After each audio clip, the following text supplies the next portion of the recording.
Mm-hmm. Okay, great.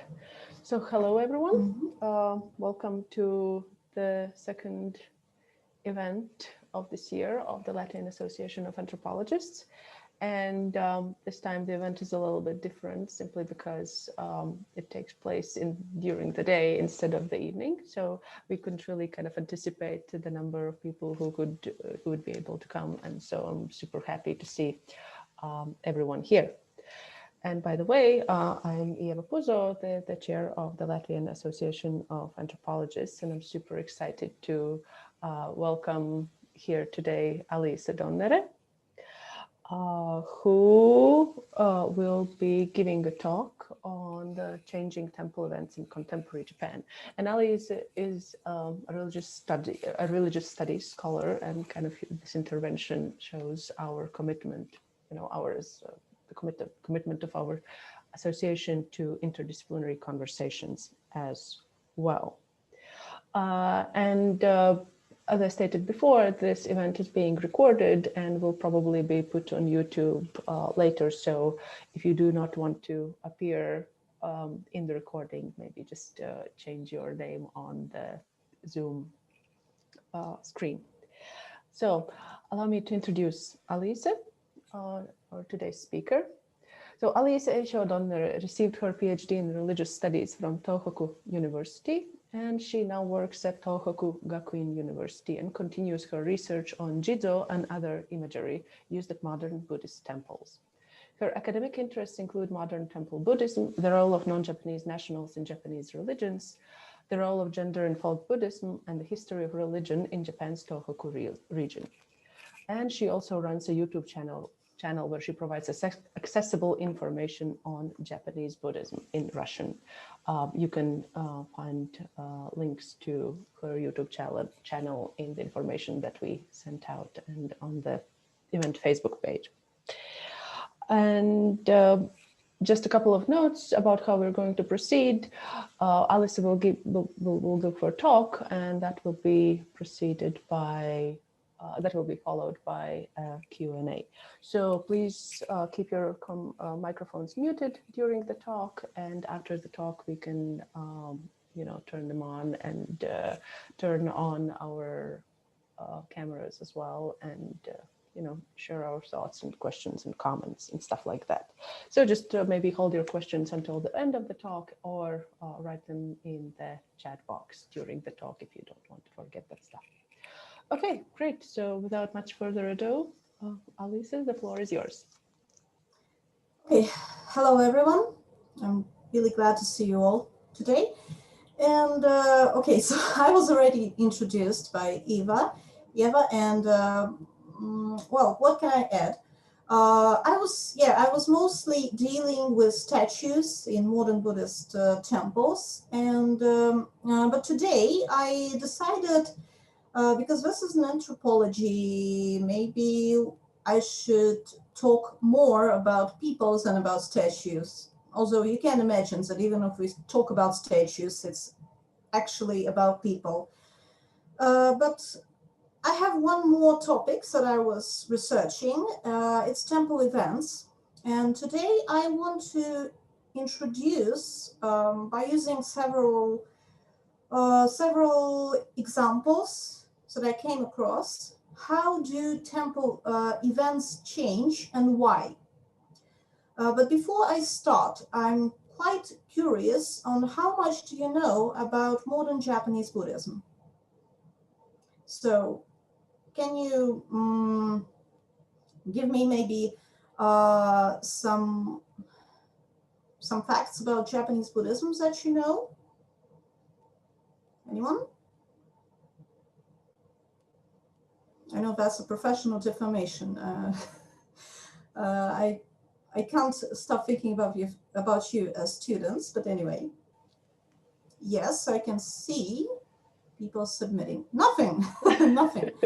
Okay, so unfortunately, very little knowledge.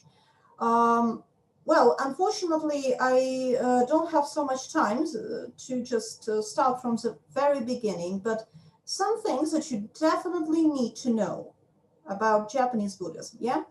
First of all, there is no precise data about how many Buddhists are there in Japan.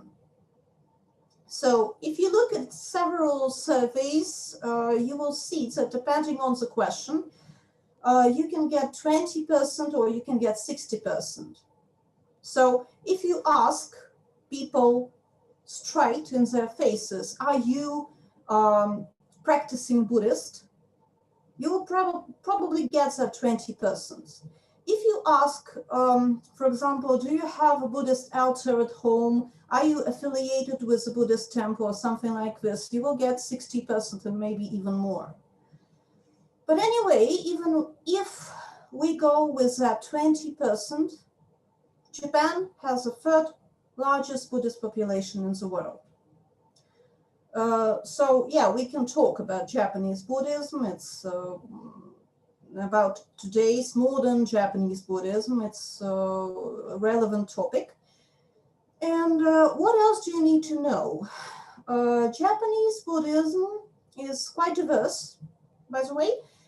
It has a lot of schools of Buddhism. We can roughly divide some. I usually prefer to divide them into similarities, or let's say their traditions or something like this. And if we do it like this, we will have esoteric schools from Tendai and Shingon. You will have Pure Land schools, so that's Jodo, Jodo Shinshu, Jishu, Yuzu Nembutsu probably.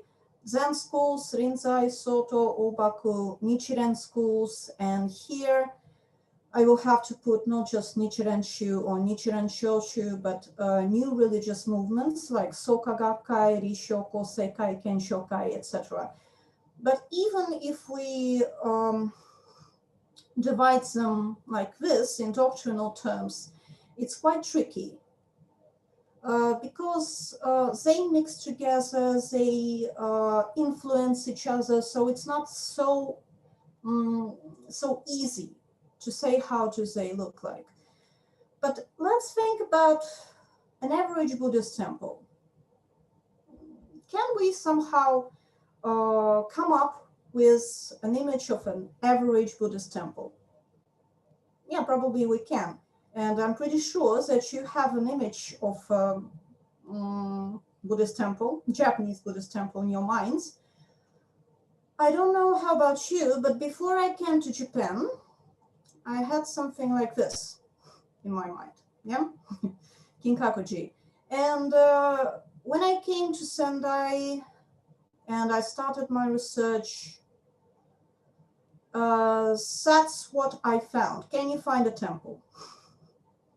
Can you find a temple? It's here. It's here. You can see it. Here it is.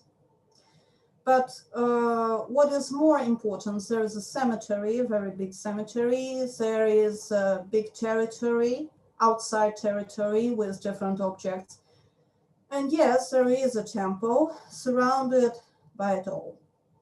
So if we talk about an average Japanese temple, what is it? It probably hosts a cemetery. Well, it can be big, it can be small, but the temple relies on it financially, definitely. In some aspect, maybe it relies on it absolutely. So there is almost no other other ways of support itself.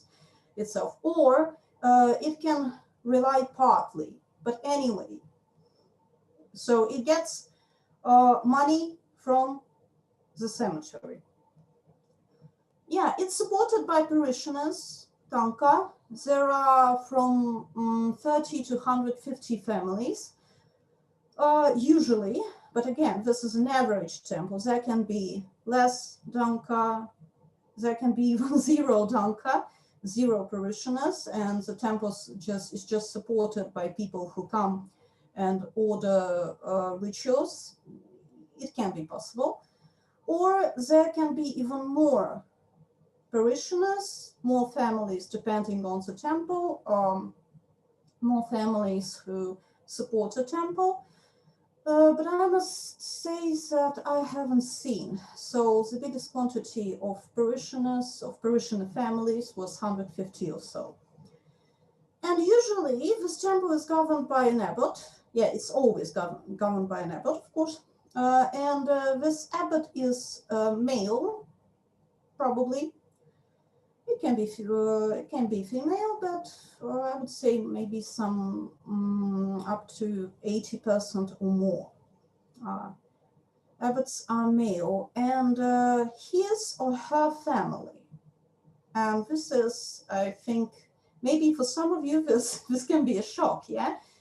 But this abbot is probably married or is going to marry. The abbot has kids, and probably the abbot's parents, the abbot's father is is a Japanese Buddhist priest too, yeah, and this temple is just like a heritage, yeah. It goes from father to son. This is usual.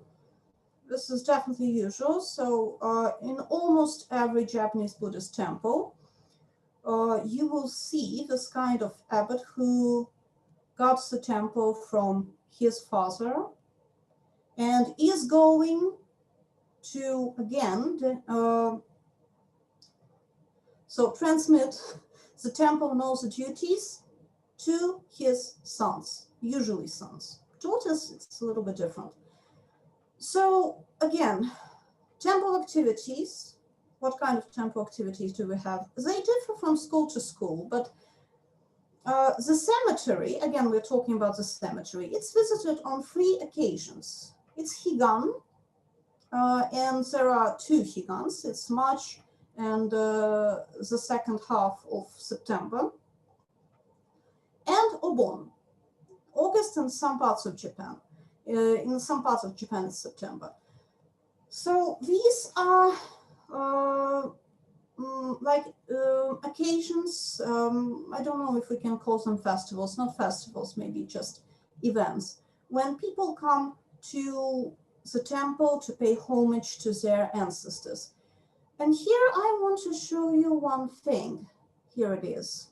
And so this is a kind of an announcement that you can sometimes see at temples. Those of you who can read in Japanese already know what's written.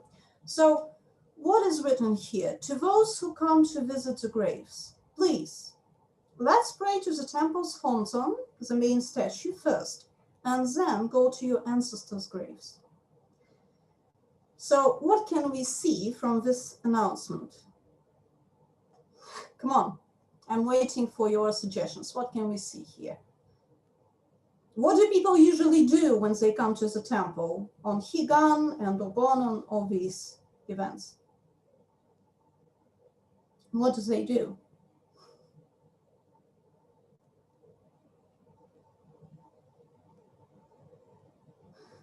Yeah?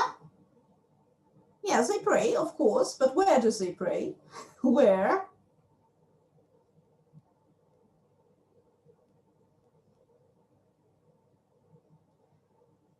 Where? Yeah, they pray to their family graves, exactly. Yeah, they go directly to their family graves. They don't visit the temple first, yeah? And also it has nothing to do with the temple's economical interests, because anyways, they will pay some money, but of course, it's not very good, and the priests don't feel very good about that. They feel they're some kind of betrayed, yeah? So, and this is what led to the term of funeral Buddhism, to the reality of funeral Buddhism. So, funeral Buddhism is a pejorative term used to describe the state of modern Buddhism. when temples rely mostly on funerals, mortuary rituals, again, cemeteries, everything connected with death.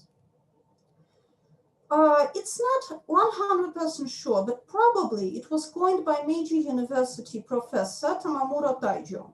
And he wrote the book titled Funeral Buddhism. And it's quite possible that he was the first to use this term. Also, I'm not 100% sure.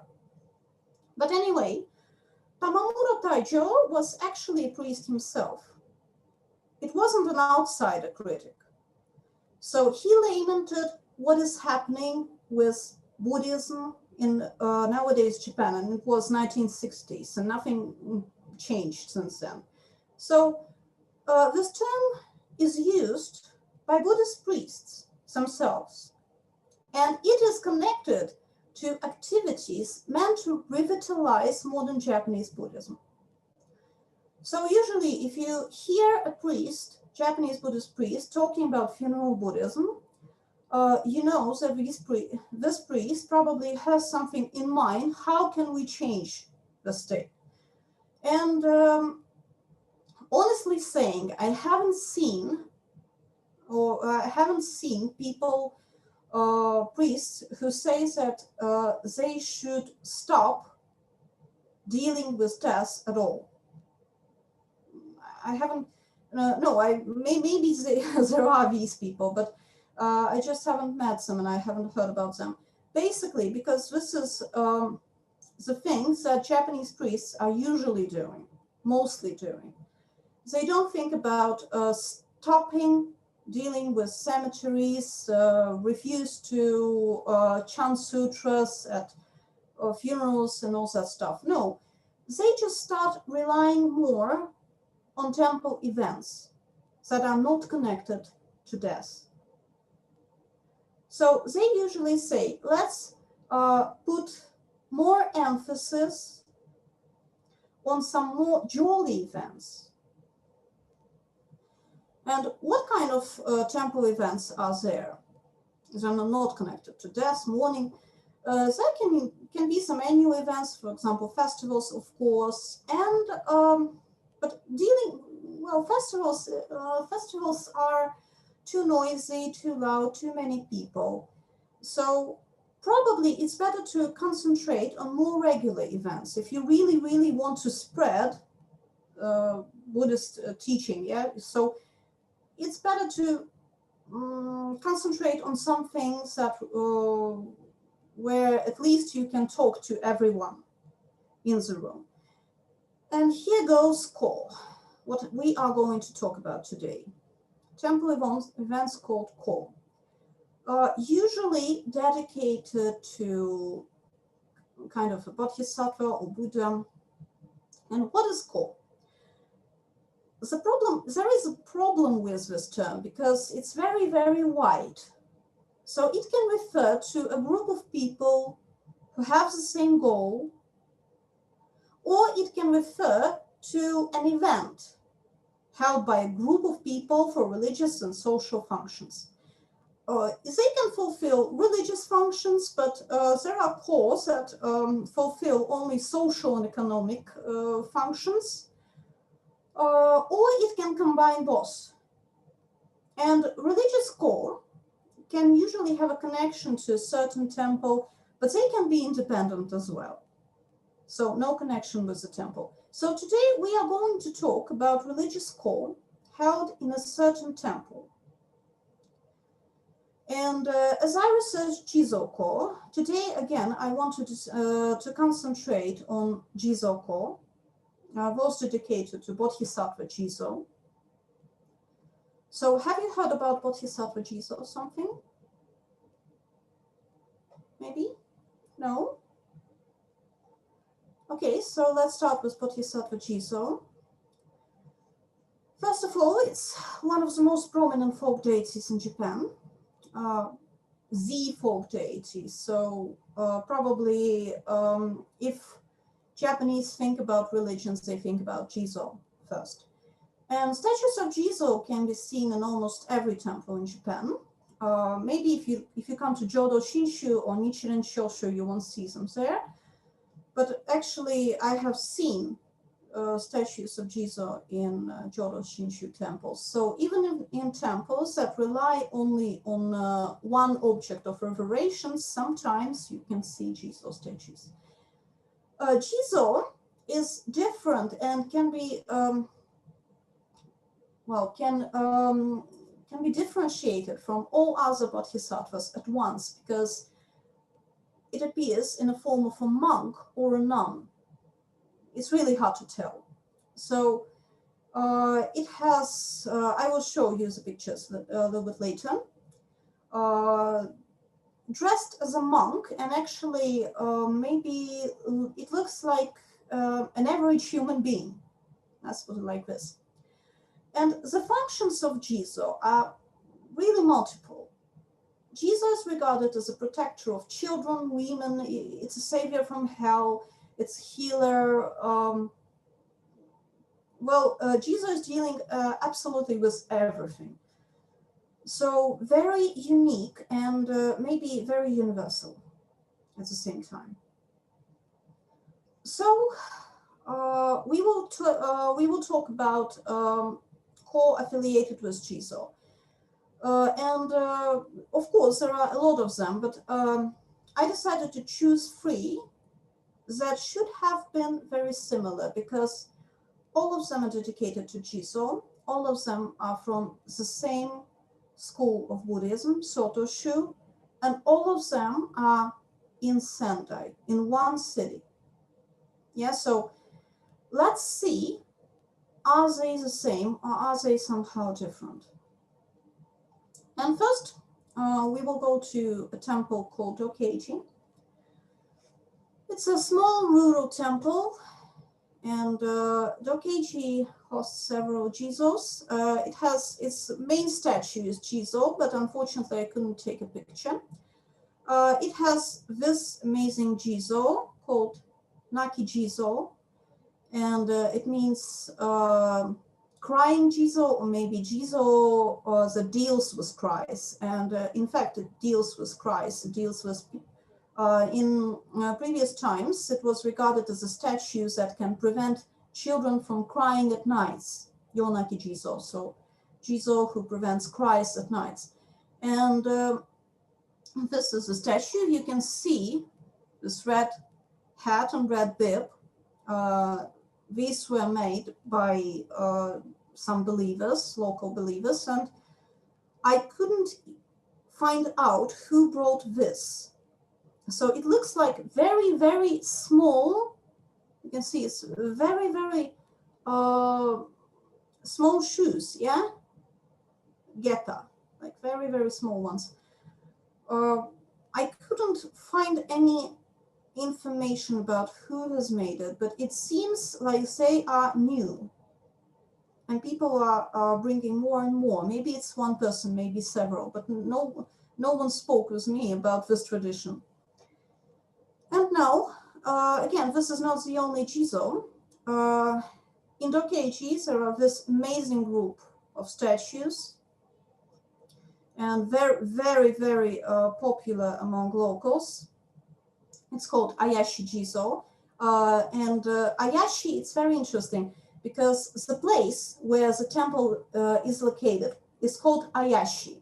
So that's the name of the place. But at the same time, it means like Jizō of beloved children, or something like this. Can be translated like this.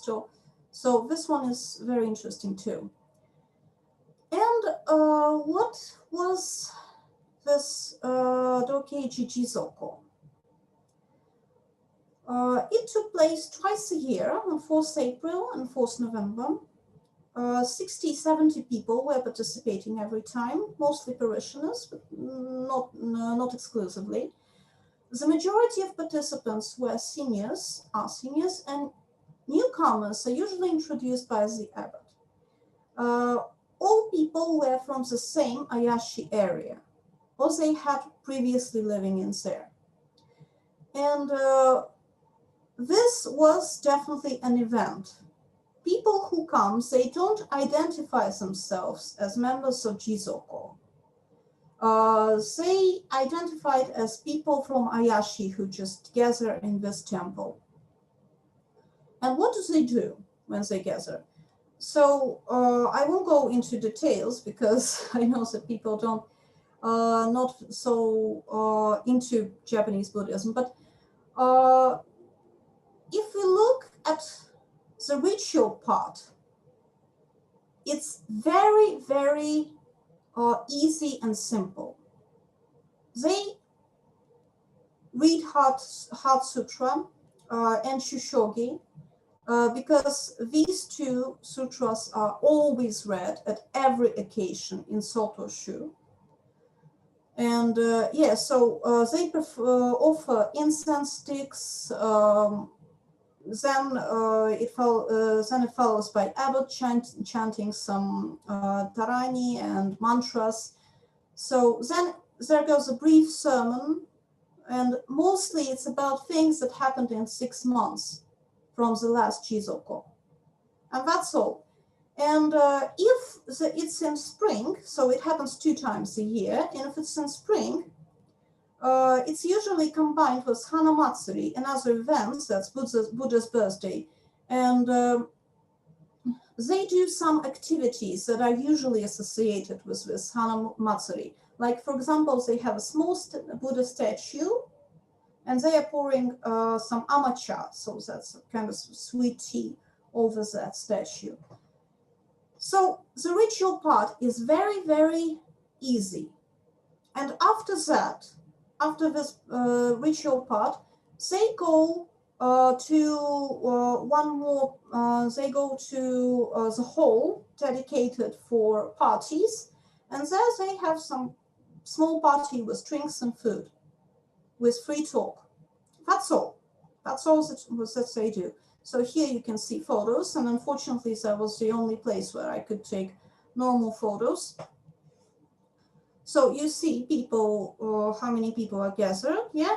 And they just come to the altar, they pray, they chant sutras that they 100% know, so they are used to reading, and then they have the party, yeah? So that's all. That's what they do. It's very, very easy, I guess. Yes, so I see the question, can we join this festival as a tourist? Yes, but it's quite hard to get to know, and probably you will, people will be very excited about having you, so you will have to answer a lot of questions. You will be in the center of attention. That's what actually happened with me for the first time. I had to visit it like maybe 3 or 4 times to understand what it's like to just participate. So people, it's very interesting. What I've noticed there is that people gather for maybe some 50 years. There were people who went every year for 50 years. And how can I say, they are not really into what they are doing. For example, when I asked about what is this Jizōko dedicated to, they always gave me different statues. So I showed, say, there is a statue in the main hall. Unfortunately, I couldn't take a picture of it. It's too small. And there is a statue outside, this Yonaki Jizō. There is a group of statues, and people always named different objects. So they weren't sure what exactly is this Jizō that they are gathering for. And moreover, one elderly gentleman, we spoke for quite a long time with him, and he said that this is dedicated to Jizō, and yeah, this happened in spring, so that was Hana Matsuri. Yeah, so that was that small figurine of Buddha. So he said, like, this is dedicated to Jizō. This is why we were pouring water on a small figurine of Jizō. So he didn't actually realize what he was doing during this ritual. But John thinks that I implies that their faith is not strong enough. It is. When they prayed, you could see that they're really, really praying a lot, and they're bringing, for example, you saw that hats, red hat of Jizō, yeah, red bib. These old ladies were making it themselves. They were making it for Jizō. So they're very serious about it. But simply, they are not very into that ritual part. So the abbot is leading it, and they are here just to pay homage to Jizō, no matter what it means. And that's all. The abbot himself knew it, and he said that people are mostly coming because this is the event dedicated to Ayashi, to the place they are living in. A lot of people who, for example, moved from Ayashi to other places, they come only 2 times for this Jizō. So this is a kind of a homecoming event too. And here is our next place. Another temple, Tenkyuin. One of my favorite, by the way. Very beautiful place, very nice one.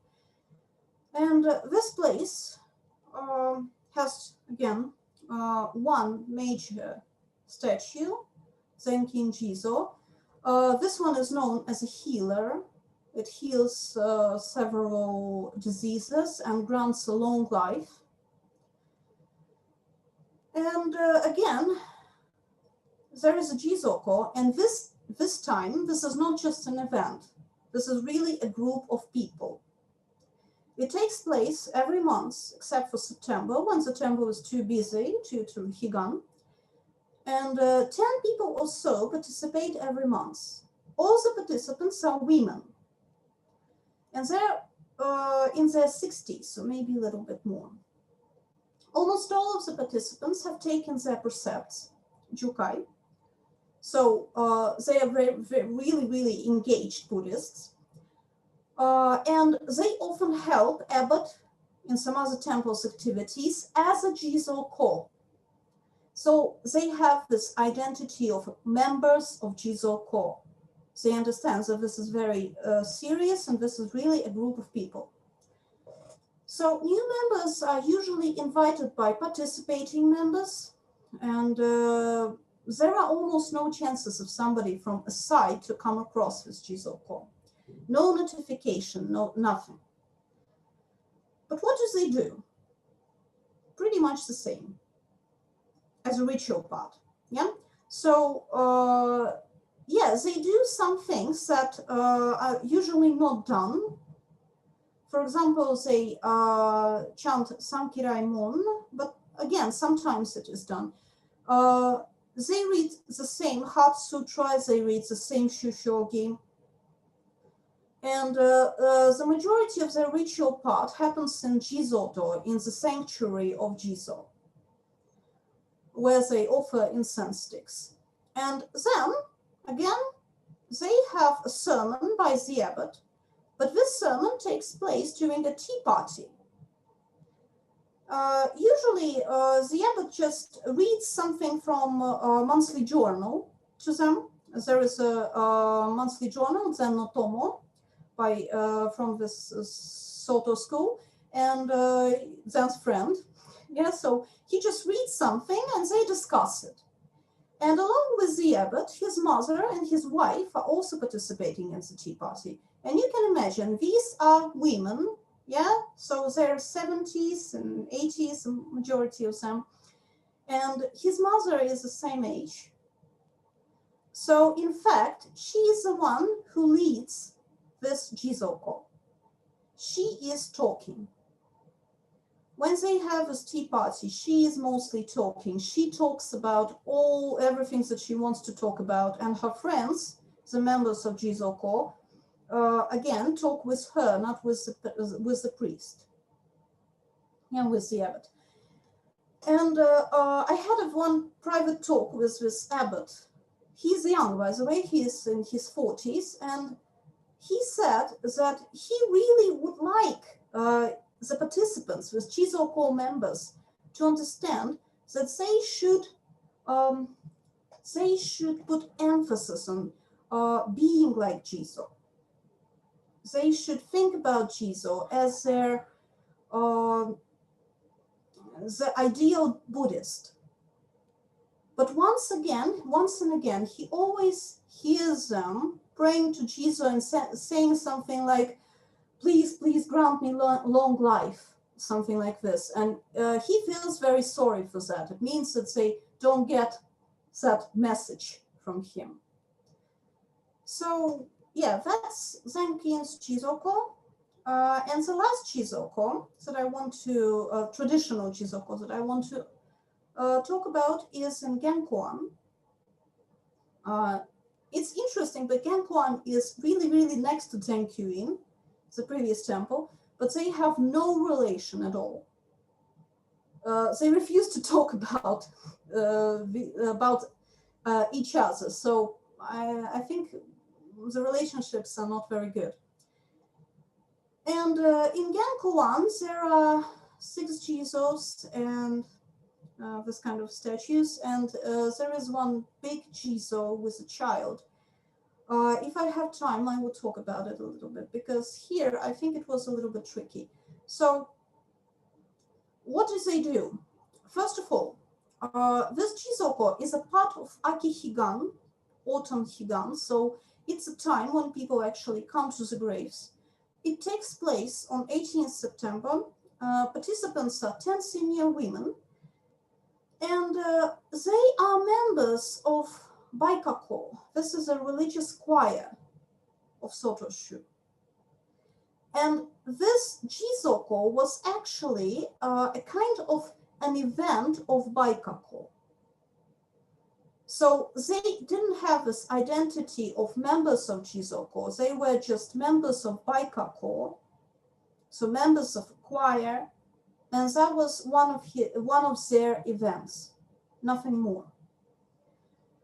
And so new members who join Baikako, they automatically start participating in this Jizōko activity. And what do they do? Actually, mostly they are singing.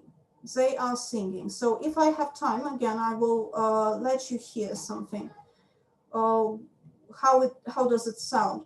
And I must say that these hymns are quite hard to sing. So you need to be a real professional to sing them. And they're just singing hymns all the time. 2 of them was dedicated to Jizō, others not. But anyway, this was a hymn singing event. And then they just offered flowers, offered incense sticks to Tohoku Gakuin, this big Jizō with a child, and that's all. And they didn't have any party or something. They didn't need it because they meet very often as members of Baikako.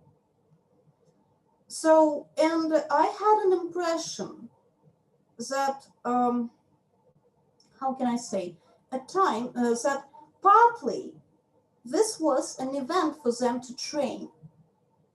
Yeah, this was like a training, because in this Jizōko, no outsiders participated. I was the only one outsider who participated, and that was a special.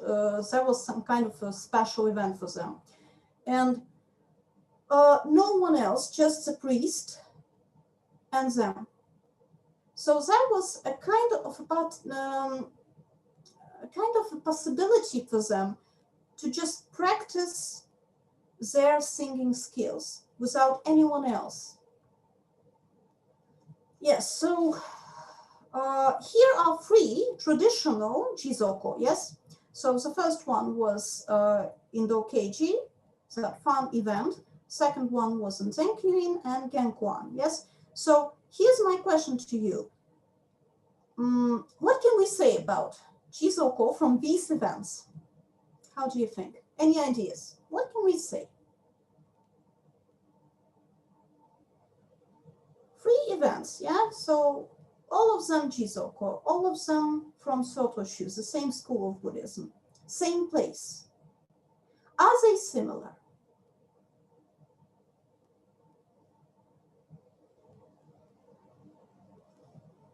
Yes, and I see comments. Yes, they're community events. Exactly. Yeah. They're just community events, yes. And you notice that they are very different, right? Very different. And mostly they are just, how can I say?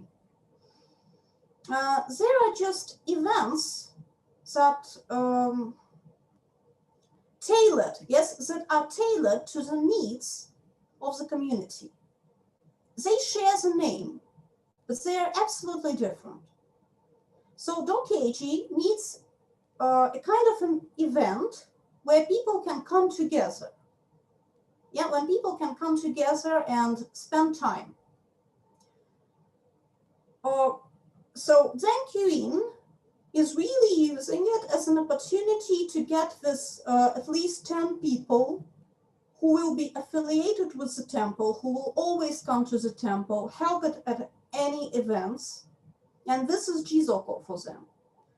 But in Genko-an, this is a kind of just an event for this religious choir, one of many, with the only difference that they can have a training, yes, that in this event, no one else, no outsiders are actually participating. So these Jizō events, they are already tailored to the temple. The priest and maybe sometimes participants decide what kind of events will they have. So there is no pattern. They are almost never, they use any sutras associated with Jizō, by the way, although there are such sutras. But they are unknown to the participants mostly. It's hard to read them. So they are ignored, and instead they read Heart Sutra, which is, I must say, very, very typical for any Buddhist event. It's read almost everywhere, almost always. So you can imagine that this kind of traditional core is already a very tricky event. But what happens when we try to change it and tailor it even more to the needs of the temple?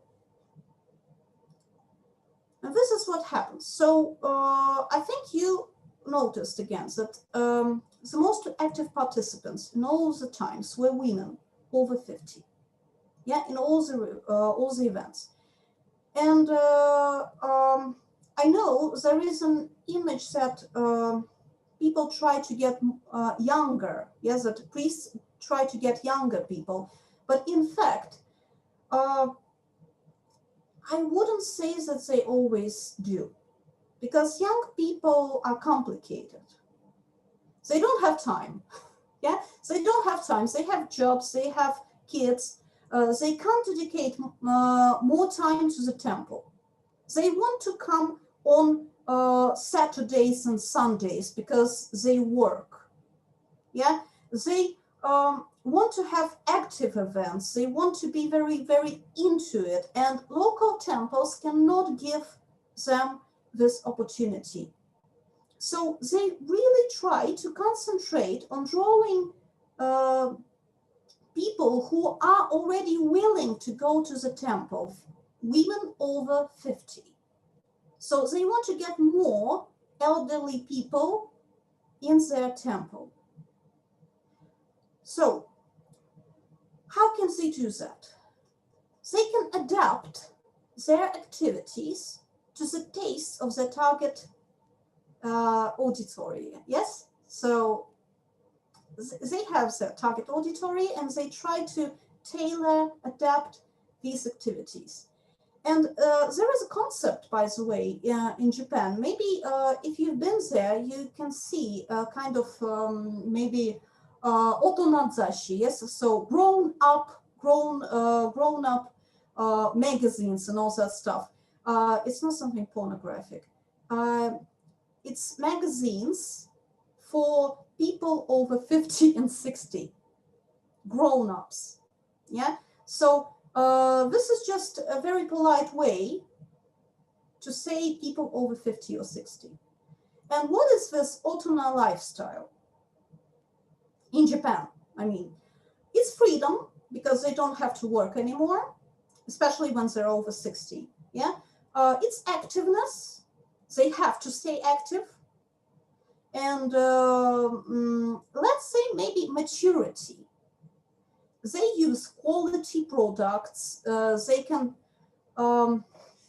decide to learn something new. Yeah, this is a kind of otona lifestyle that is very, very, how can I say, maybe even propagated in Japan. So people, you can really feel that this is a kind of a lifestyle that people should live. And so grown-up women, are supposed to be interested in sport, learning, quality time, yeah, travel and all that stuff. So what do these, what can a temple offer to them? They can offer sports, temple yoga, gymnastics, qigong, or everything like this. They can offer workshops, lectures, something to learn. They can offer tea parties, free talk, and this is why these traditional events are adapted to include some of these elements. You've already seen that even in the most traditional ones, I've chosen traditional Jizō, tea parties are quite a thing. So people gather after the ritual part to drink, to have a talk. And now I want to introduce very quickly one event that includes workshop, yeah, and tea party. And that was tailored after Jizō. So we are talking about Kozenji, a very small regional temple. It's Tendaishu, it's not Sotoshu. This time it's another school of Buddhism. It has this kind of honzon. You can see this is Jizō. The main statue is Jizō. And can you see this ones? Can you see it? Yeah, around. Small statues. Yeah, these little statues of Jizō. These are mostly made by the participants of the Jizō. So here I say, you can see them. Yeah. Yeah, so these are Jizō. And who's making them? Simple people. So before 2011, they had normal Jizō, and it was similar to Jikkeiji. So they had the sutra reading part. They were paying homage to the main statue. Then there was a sermon, and then a free talk with a small tea party. But unfortunately, after 2000s, the number of participants grew smaller and smaller. They started gathering only once or twice a year, and it was obvious that Jizō would soon disappear. But in 2012, actually in 2011, the temple wasn't destroyed. It was quite far from the shore, so it wasn't destroyed by the tsunami. But it was beaten quite heavily by the earthquake. So in 2012, it was rebuilt, and the abbot, by the way, a female, decided to change the format of Jizō, so that it could be held even in a simple room, because the temple wasn't ready yet. So here, the idea of carving these small Jizō statues was born. Not all the participants liked the idea. Some said that they won't participate anymore. So they stopped coming. But after this article, so it was called Sentai Jizo Horukai, so a kind of a gathering to make 1,000 statues of Jizō. Yeah, so after an article about this event was introduced in a free paper for seniors, Shirbaneto, more than 30 newcomers came. And the event started evolving because new people came, so they needed something more. So first, sutra tracing activity was added.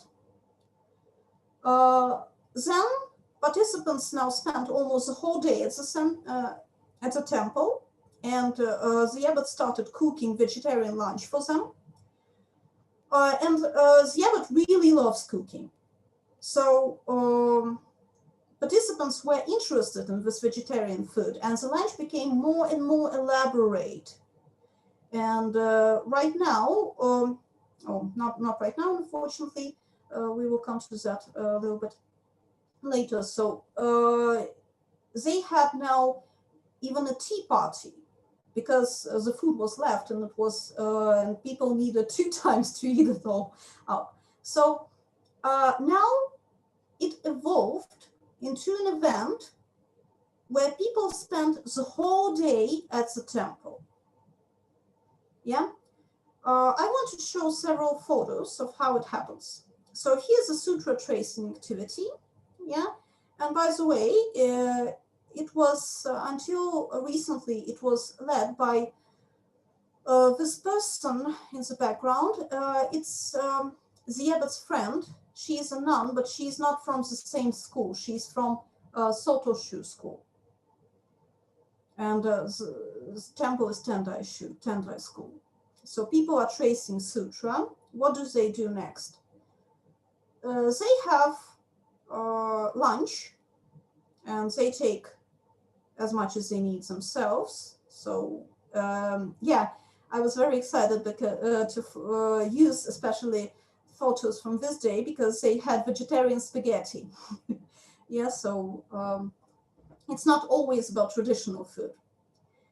Then you can see they have lunch, and it's quite elaborate.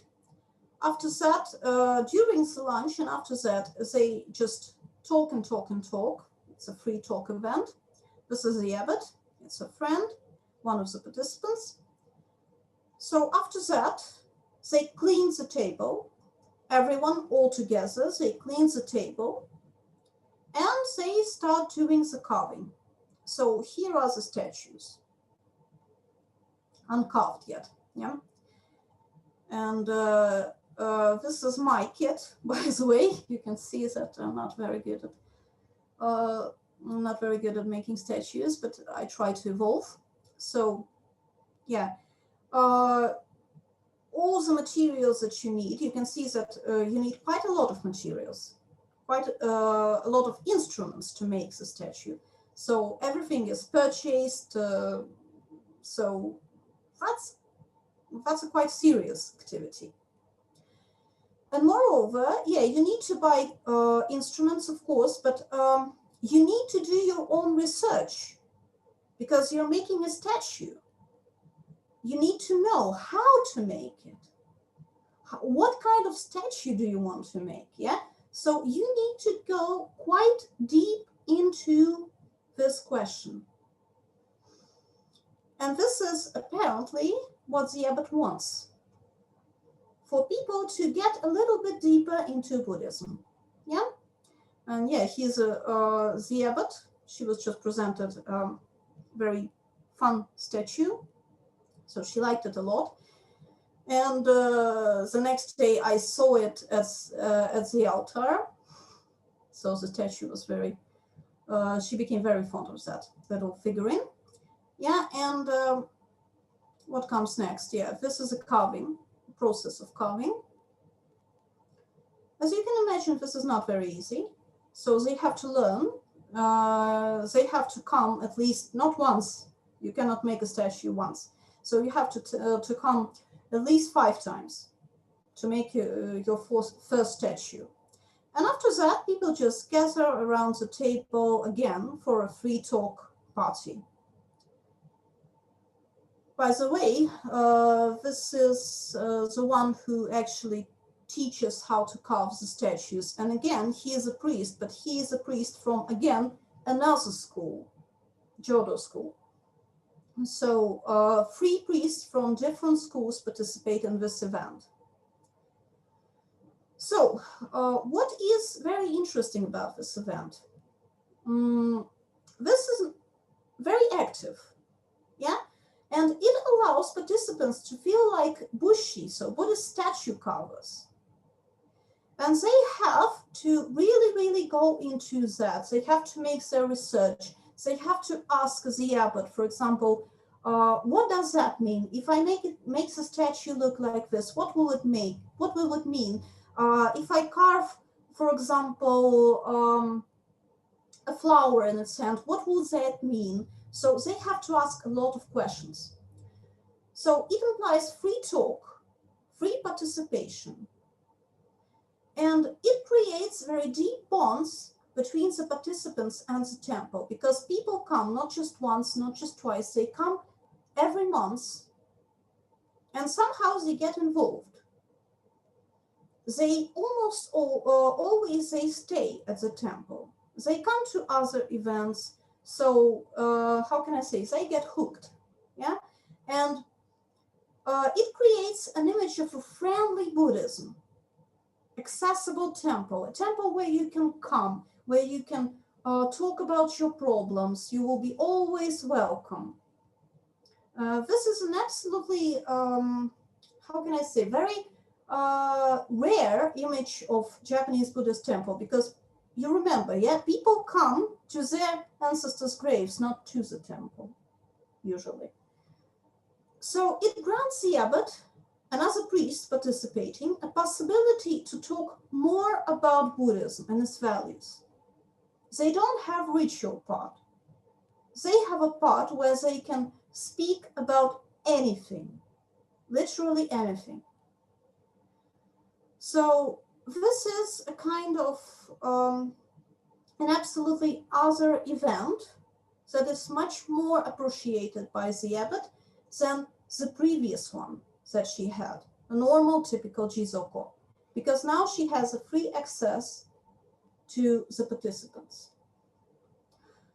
Okay, I was talking about some, I think for an hour or so. Do we need a break? I think we could maybe slowly try to wrap up the conversation. Yeah. Okay, so yes, and at the end, there is something more that I want to say, just very briefly, yeah? As you can imagine, that was before COVID-19. And right now, all temple events were stopped around March, June of 2020 in all the temples. And somewhere around September, traditional events started to, again, restart, because it's easier to restart them. What do you need to make, let's say, some kind of a sutra reading event? You need masks, and it's not very hard to make Japanese wear masks. You need people to keep the distance. And for example, if you have a big temple, or if you have an outside territory, and it's almost okay to make it in August, or even in September, it's still very warm, so people can sit outside and listen to sutras or even chant, and nothing's gonna happen. But this kind of new style events, like Jizō Horukai, it's very hard to make them, because people touch the statues. Yes, they carve statues, they come together, they talk a lot, they touch each other. So it's almost impossible to make it safe during COVID. Some of these events can be moved to Zoom. It's not always possible. For example, if we carve the statues, it's impossible to do on Zoom.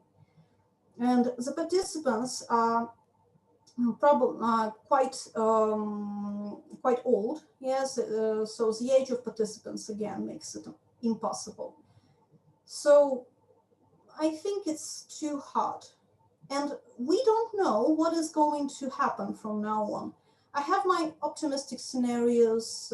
If we'll be very lucky with the vaccines, maybe people will start coming again. But pessimistic scenarios are always possible. And maybe, again, we will have to think about something else. So probably that's the end of what I want to say. Yeah. So the conclusions are, it was fun, but we don't know how it's going to go from here. Okay, thank you, everyone. So what next? Yeah, thank you so much for the super informative and detailed talk. I think everyone here learned quite a lot, especially the people who didn't have much knowledge about Japan or Japanese Buddhism before. So Alice, maybe you can remove the screen, and then we can all come together on one screen. And here it is. Yes, and I think that now's the time that we can all turn on maybe the cameras and start asking Alīse questions. Let me see if I see. You can do it by raising your physical hand or by raising your virtual hand, and I'll try to. I'll try to catch that. Yes, guys, I can. I can answer questions in Russian. I can answer questions in Latvian, even in Japanese. But if there are people who can ask in Japanese, it's anyway is okay for me. Yeah. So, any first to start the conversation? Anything? I can start then, maybe just with a kind of a methodological question as an anthropologist, employing the ethnographic method and something. Maybe you could elaborate a little bit about, your access to these temples and to these priests that you discussed, because it sounds that and from our previous conversations, I understand that you visited and you have visited and you keep visiting all kinds of temples. How easy or difficult is it to gain access to these places and to these people, especially also this thing that you mentioned during the talk, that it's possible that some of these temples or some of these folks, they don't necessarily have the best of relationship between each other. So could you maybe talk a little bit about that? Well, there is always a problem, and in some temples, of course, I was refused the access, but actually it was easier than I thought, because the abbots like to feel the interest from outside to their temples. So if I say I'm a researcher and can I visit your Jizō, usually they say of course. The problem starts from here, because when you come, as I said, you will be in the center of attention. People will ask you questions and they won't be very eager to talk about themselves. They will answer like, what are you doing here? Oh, we're gathering for Jizō. So you're from Europe, yeah? Where from? I haven't heard about Latvia and all that stuff. So you have to visit every temple at least maybe 3 or 4 times. So when people start getting used to you, they start talking. So these temples that I mentioned, apart from Genkoan, I have my own connection to them. So I visited them a lot. I really like these temples. I became friends with the abbots, and that was the only way for me to do normal research. And in Kozenji, by the way, I got so hooked myself that I took my precepts at that temple. So I became a lay disciple. And of course,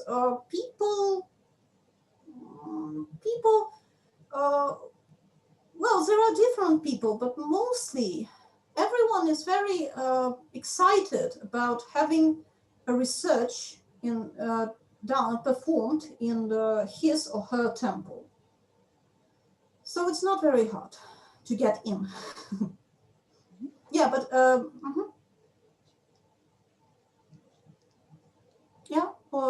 okay. okay, so there is a question. Apologize if I missed it, but at what scale the woodcrafting has come into the temple activities? Was it in one temple throughout one school, even the whole country? It was only in one temple, but I heard about woodcrafting activities in other temples too, but it's always the abbot's idea. So it's something introduced by the abbot usually. And in some other temples that I've heard, they're basically not very, how can I say, they don't continue these activities. They do it for a month and then they stop. So Kozenji is probably a little bit unique in this because it's a very complicated activity. People usually go for free talks, like trauma talks, or maybe meditation sessions followed by some free talk, or maybe temple yoga, but it's easier to do. Yeah, I saw a hand from Sandra, I guess. Sandra? Sandra, was it a hand? It looked like a raised hand. Oh, thank you. I thought it was applause, but anyway. Okay. No, Sandra won't talk. Okay. Okay, when you're ready, take your time. Any other questions? Maybe ideas? Yeah, can you hear me now, Alīse? Yes, I can hear you. Yeah. Hi, so nice to see you, even virtually after such a long time. And thank you for the interesting lecture. And I would like to ask two questions.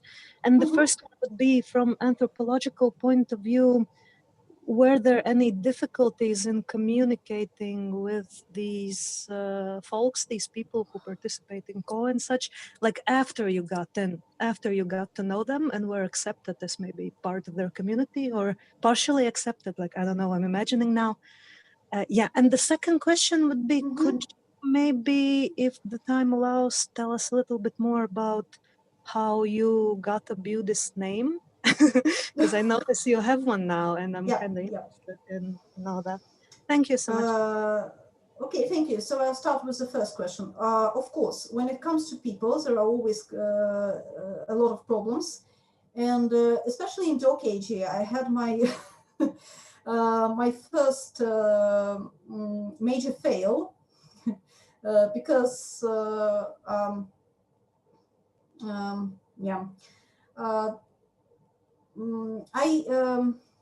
well, there is like a Sodai. How can I explain Sodai? Sodai is a top of parishioners of this temple. So like a chairman or something like this. A very, very respected man. And he got angry at me. He got angry at me because the first time I was invited to this free talk, to this tea party, I didn't even know there is a tea party.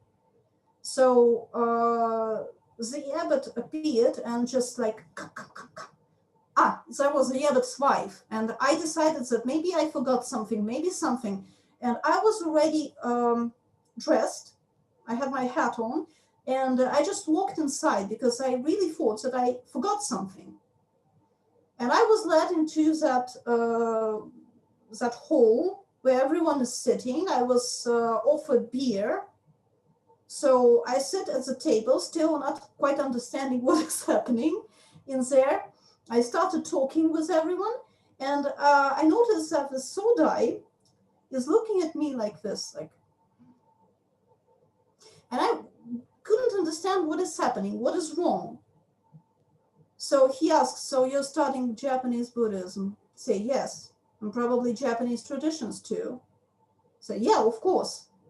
So why are you sitting with your hat on like this? So, and immediately, so I took the hat on, I started apologizing, like, I'm very sorry. And this is very rude, actually. In Japan, when a young person is sitting with the hat on in front of old people. So he was very, very angry at me. but somehow he got within his own terms probably because I was a foreigner. So he thought that I really don't know. And at the end, we somehow, I wouldn't say that we became friends, but he even started like patronizing me, telling me what to do. So yeah, and that was okay.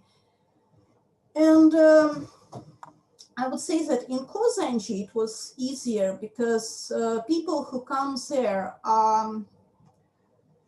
really, there are a lot of different people because the Jizō carving activity is quite unique, yeah, and there are all kinds of people, so they have to somehow to get used to being together. So I think I wasn't the most complicated person in there. So I somehow get along with pretty much everyone. Yeah, so I think I was lucky because I'm a foreigner. Japanese can forget many things to foreigners because they think that we just don't know. Yeah, so where normal Japanese student would probably have very bad consequences, I had just well, some simple scolding, like you shouldn't do that, and that's all. Yeah, and about the second question about my Buddhist name, I got it when I took my precepts. It wasn't very hard. When I decided that Gaijin Pass, yeah, Sandra knows this one. Yeah, Gaijin Pass, exactly. But about my Buddhist name, I got it when I decided to join the community. So I was thinking about even becoming a nun, and I'm still thinking about it. But first, I decided to go for lay disciple, and even so, I received this Buddhist name. It was chosen by my teacher, so the abbot herself. Her name is Eiku, so the first kanji comes from her name. I'm Eishō, she's Eiku, it's the same. And the second Sho means terasu, it's not to sparkle, to shine very brightly. Yeah, to shine very brightly. So I think she made this kanji from, there is this a saying in Tendai school, Ichigo terasu, to like bright up your corner. And maybe she got it from there, I don't know. She didn't explain to me in details. She said just like nantonaku, like just that's somehow it came to my mind. Yeah. Thank you. Liana, it seemed that you had a question earlier, or? Mm-hmm. Yeah. I would like to ask, right now I'm thinking to myself, and I can't escape about this thinking, how much it is about religion and how much it is about spending a free time. And then the next question came up is, are there any alternatives for people to spend free time somewhere else? And if you know, maybe you can answer a question, why do they, if they have these alternatives, why do they choose to go to the temples?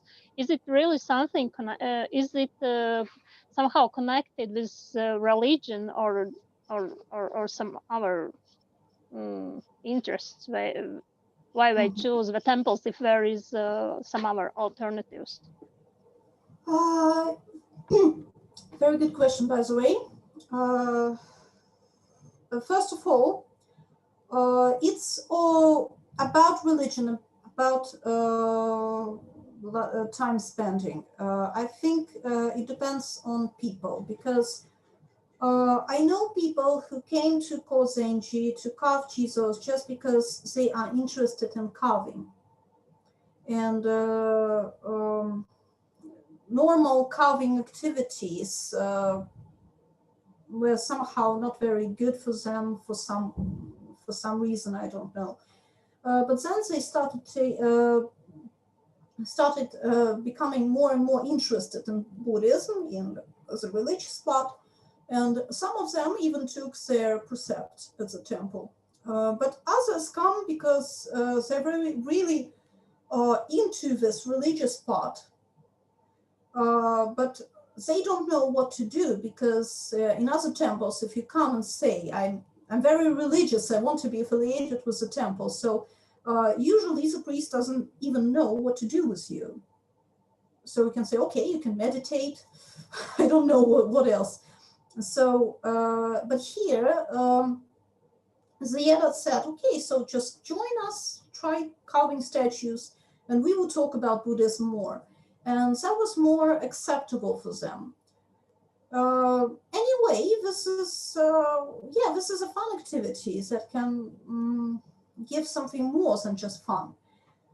Are there other alternatives? There are a lot of other alternatives, and if we talk about temple events in general, then if we talk about some very small local, maybe even rural temple, especially rural temple, then there is a possibility that this is the only place where people can spend time. Because all other possibilities, well, there are no so many possibilities. When it comes to the cities like Sendai is quite a big city, then of course there are many other possibilities. There are cultural centers where you can come and study something. There are gyms where you can come and study and do yoga or something. So when people choose temples, I think they choose them for a reason. It's not like they cannot find any other places where they can learn how to carve statues or do yoga as a temple. I think they're interested in the religion, in the religious part. Maybe they want to talk more about their lives with the priest, but don't know how to access the priest, because it's not like you just can walk into a temple and start a conversation. Maybe they want to try something new, to find some new way, but I think it's almost always connected with a kind of religious search. Yeah.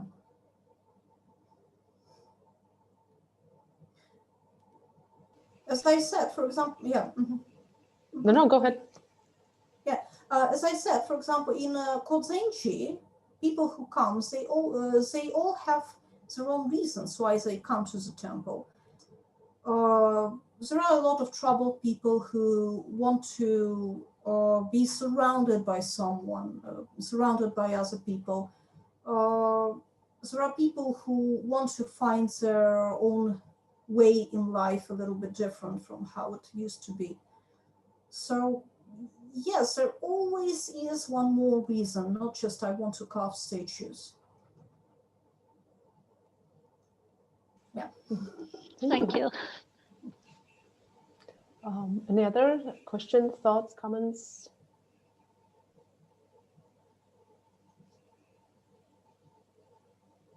Then I can ask another. Question. I was just thinking, because you mentioned towards the end of the talk about how this COVID-19 pandemic.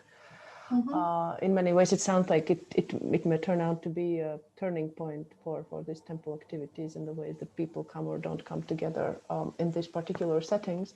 And I was just wondering also, thinking about 2011, for those of you who may not know, on March 3rd in 2011, Japan was hit by this so-called triple disaster: first tsunami, earthquake, and then the destruction of a nuclear power plant.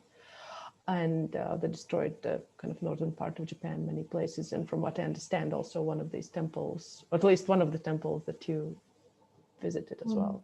So I guess the question was, to what extent was this 2011 triple disaster kind of a turning point in the way that these temple events changed or not changed? First of all, many events had to include something on this day, March 3rd, yeah. March 11, sorry, what I'm saying, March 11. A kind of ceremony dedicated to those who perished in this event. Some temples started volunteering that year, and they still do. There were temples that hosted people who lost their homes, temples who provided food, and there was even one volunteering activity I participated called Café de Monk. It was a kind of moving cafe. They came to the temporary housings where people lived and distributed cakes, tea, coffee, and gave a possibility to talk with different priests. First, there were only Buddhist priests, and they were joined by Christians and some Shinto priests as well. So people could have a talk about their tragedies, their own tragedies, or maybe about their life and temporary housing right now. So that was one volunteering activity. And for many temples, of course, many temples were ruined, by the way, or at least they had to be renovated because of the earthquake and tsunami. And even temples that were quite far from the area where tsunami struck, they had that influence. For example, I was at one temple where one small hall that was previously dedicated to Jizō became dedicated to the victims of a temple that was destroyed. Not that temple, the temple that was destroyed by tsunami, where the brother of the abbot, that temple's abbot, was serving. And the abbot, that brother died, and a lot of other people died there. So there were only pictures of these people who died and nothing else.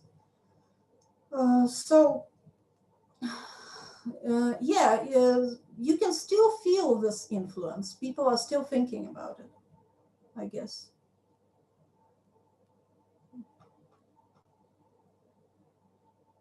Yeah, thank you. Yeah, I was wondering about that. So any other thoughts, comments, questions? I would like to ask more, if I can. I just had this feeling that it is not just the ordinary persons, but also the priests, which are very confused, because you said that priests don't know how to talk to people. Why it is so? Are they not trained, or the world has changed? Why it is so? Because for example, in Christian traditions, the priests are typically trained for specific reasons, specific tasks to fulfill, and so on. And I think they were very self-persuaded, and they know how to treat or act in front of people. And right now, I'm hearing from you that, or at least getting the feeling that the priest also is confused why they are so, why they're doing so, and what can you say the reasons for that? I guess the main reason is that, by Sandra, I think the main reason is that they're really not trained. I was really maybe even shocked when I learned that, yes, they're not trained anywhere. So they are trained how to read sutras, how to care for the temple, a lot of things, but no one actually teaches them how to speak to people. And you can imagine that the majority, as I said, the majority of priests are priests from their childhood, so they learn from their fathers. But the problem is that if your father is good with talking to people, then probably you can learn. But if it's not that, then you have no one to learn from. And for example, if your father is just not the same person as you, then there is nothing you can learn, basically. And so this is the biggest problem in Japanese Buddhism right now, I guess. There are several courses or something like this people who help Buddhist priests to learn how to speak to people. And I participated in one such event. It was affiliated with my university, Tohoku University, not the one I'm teaching at right now, but the one I graduated from. And yeah, really, you have to start from the very beginnings. Like when you talk to people, try to look in the eyes, try to use this kind of words, don't use this kind. They don't know. And you have to explain it to people who are like 60 years old, yeah? They're not young people who are just from university. No, these are people who have been priests, who have been working as, working as priests, who already have a temple. They are abbots and they don't know how to do that. And this is a very big problem, I guess. Mm-hmm. And I have one more question, sorry. No, it's okay. Then, is it possible to refuse to take over this temple from your family? Or it is some kind of obligatory? And yeah, and can I, for example, just one day came to conclusion that right now I want to establish a temple and become a abbot or something like this? Or it is more like a family business, or okay, business, it is a little bit rude, but no, I think you can get the right feeling about my question. It's complicated because technically you can always refuse. It's not like they are obliged. There is no such law. Yeah. And if you ask directly a priest, like, what would you do if your son refuses to become a priest? Yeah. So you will get an answer and okay, I'm all right with that. Yeah. But in fact, the pressure is too high, because if it's not your son, then who? And of course, if you have, for example, two children, yeah, if you have two sons, and maybe it's not your eldest one, it's the next one or something like this, yeah. At the same time, in one of my family of my friends, Buddhist priests, they have two sons, and both of them are priests. So one of them, of course, is he's taking over the temple. The second one went to practice on this training center of that school, and he couldn't do it. He returned with depression and mental breakdown, so it was too hard for him. And it was really a shock for the family. That's a second son who is already not taking over the temple. He has to search for some other temple, that he couldn't become a priest. It was a shock for the family. And I know about at least one case where it led to suicide. So a young boy could not, so he decided that he won't become a priest. The pressure from his family was too strong and he committed suicide. So unfortunately, this is too hard for the family, because they really can't imagine what will become if their children are not priests. And sometimes it happens, by the way, I know some very happy stories. For example, I know a story where Son didn't want to become a priest, but he married, and his wife decided that she wants to take a tonsure, and she became the next abbot of the temple. And he just went to have a normal, peaceful life. So, but it's, again, it depends on the family, but I would say that it's not very hard. It's not very easy for people to make this choice. At the same time, if you want to become a monk or a nun, and you don't have parents who are priests, who are already priests, so yeah, you can take tonsure and you'll be quite welcome. But the problem is that to take over the temple, you have to bear in mind that the temple will probably be a very small and rural one with not very good economic background and all that stuff. So it would be hard. And if you want to just build a temple from zero, it's possible, but again, you need money, you need a lot of things. And you probably won't get it from your schools, or from your school's government, because they're not there. They find this kind of new activities a little bit sketchy. Yeah.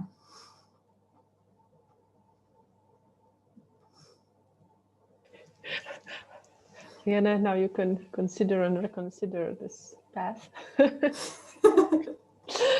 Okay, I think we can maybe conclude on this note, and thank you, Alīse, so very much for agreeing to meet and talk to us today. And I'm pretty sure that if any of our audience members have any questions that they'd like to ask you directly, they're welcome to get in touch with you on Facebook or by email. So I have the email address. We can share that later. Okay, Alīse, thank you so much. Let's clap our hands in comments or on our screens. And yes, thank you everyone who joined. And I look forward to seeing you in other of our events. And I hope you,